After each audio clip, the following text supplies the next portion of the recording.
Hi everyone, Rick here with Rick's 1/35 scale models. This video is going to be about taking a Revell 1/35 scale Martyr 183 and painting it in the NATO Bundeswehr paint scheme using Tamiya acrylic primers and paint. Kind of going through the process I go through to accurately paint the vehicle in the schemes that they use and making it look correct. So let's start the process.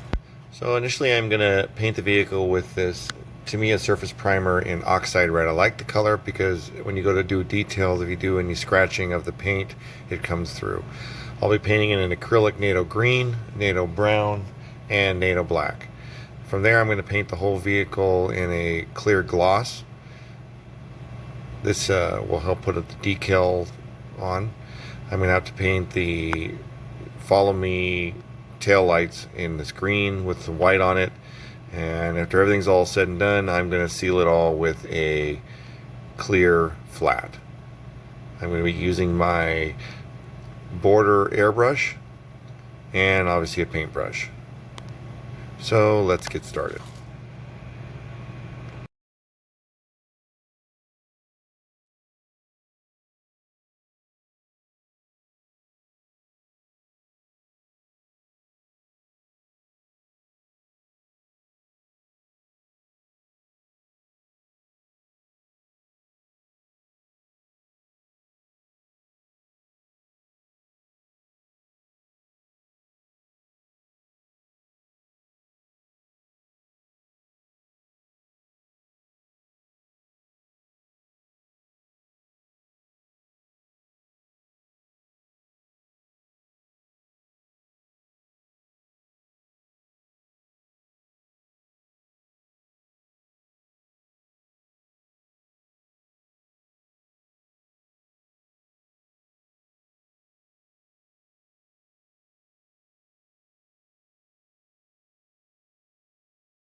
Primered and dry. So the next stage will be painting it. As you can see, it's got a nice good coating. Everything's covered. What's nice about this primer is if you're going to be doing some other type of painting techniques, it's kind of got a rusty hint underneath, or if you want a wear area, it shows kind of that primer look and saves it. You can use other colors if you want, but for a lot of things I do, I like using this depending on how I'm painting. The first stage of the painting process is going to be taking the Tamiya acrylic NATO GREEN XF67. I've already taken this and thinned it down for my airbrush, and I'm going to be using my Iwata airbrush at 22 psi. For me, this works real well. When doing this, you kind of got to find the right mix depending on how much you mix in here to make it better for your airbrush and your airbrush you use. But let's get started.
So the next thing I'm going to do is paint the bogey wheels. One of the things that is always hard is getting this little area right here on the side. What I discovered and started using is a black Sharpie pen. Let me show you how I go about that. So all I'm going to do is take the pen and lightly come along the edge here and work my way around.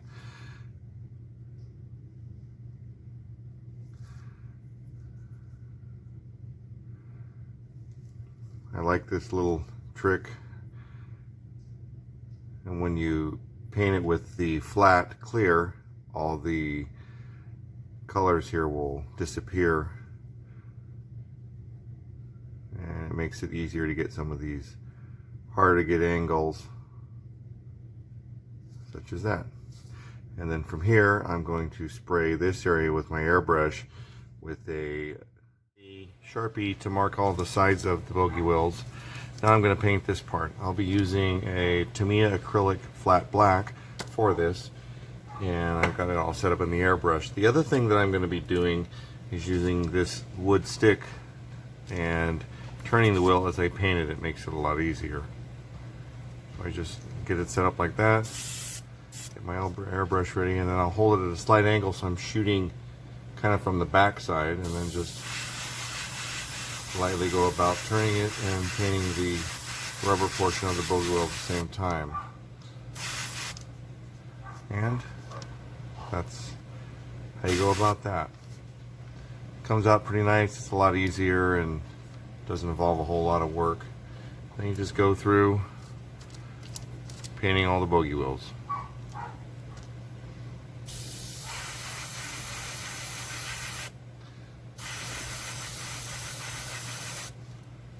There you go. So the next stage will be painting the camo pattern on. What I have here is the instructions that Revell gives that shows you the vehicle and the pattern. You've got the black and the brown here, with the white area being the green. What Germany does and the manufacturers do is they paint these vehicles in a special paint shop, and a computer basically paints them. The lines are very crisp and clear, so copying this is rather difficult with an airbrush. What a lot of people do is use a pencil or masking it. I don't do that. What I've done is I just paint real close and real careful, and I've been able to get it pretty close. So I'm going to show you how I go about that. The first color I'm going to paint will be the NATO brown in these areas. Some people do the black first. I like to do the brown. It's just how I do it, but it works out either way.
Okay, so I've completed the camouflaging of the vehicle.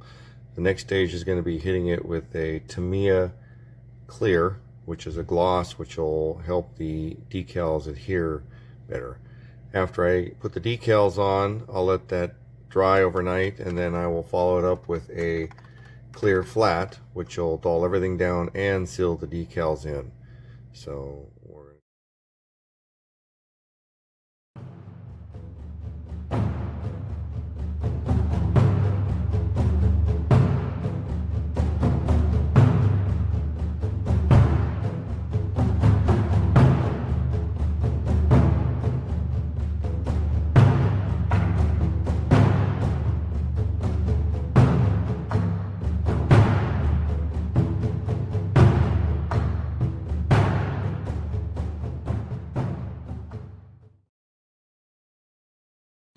okay, so it's been 24 hours. The acrylic clear has totally cured, and now it's time to put the decals on. I'm going to be going with this version here, the company Panzergrenadier Battalion 152 out of Schwarzenborn from 1996. These are the decals I'm going to need, and I'm going to be using regular water. Now, where I live, I'm on a well, so I don't have any chemicals in my water, but I will say that I have seen if you use a lot of city waters that have chlorine and things like that, sometimes it can make the decal go a little yellow. I'm not sure what causes that, but I'm assuming it was something in the installation process, that being probably the water. So I would suggest that, depending on where you're at, use either distilled water or whatever you're doing now if you're not having any issues. But it's time to start putting the decals on.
So the decals are installed, they've cured. Now I'm going to take the Tamiya FLAT CLEAR and seal them in and tone everything down.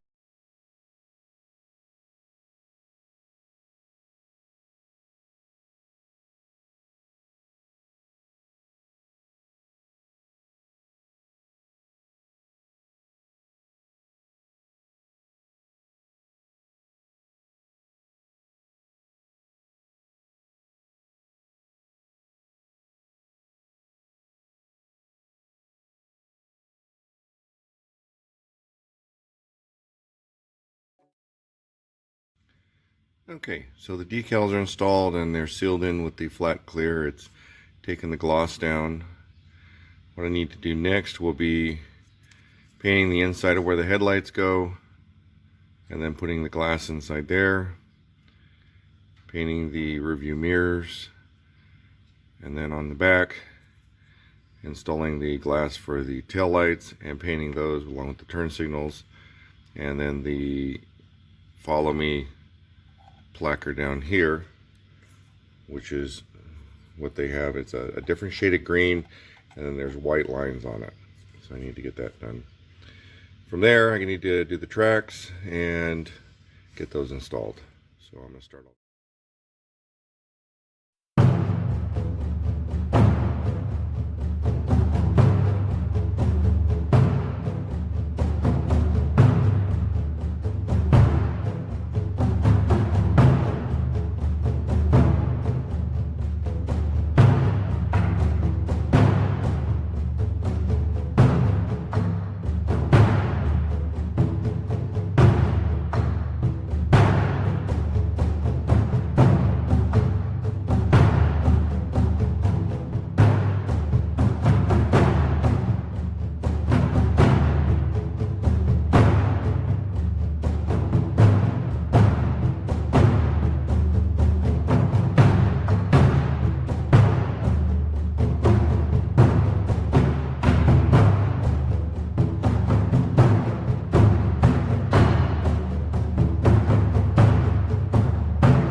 Okay, so here's the completed model painted. You kind of get an idea of the paint scheme and getting it as close as possible.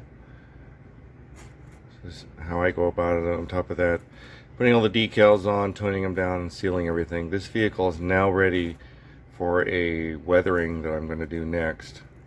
Not part of this tutorial, I've done that in the past, but just weather it lightly to make it look a little more realistic. So one of the things I did on this kit is, from the standard kit, I cut the holes for the steps here on the sides. Every picture I've seen, these are all opened up. I took and replaced this with a metal barrel, and then I put a screen here where this sighting mechanism is. On top of that, cut a little hole into the bow machine gun here, and then put metal antennas in the back.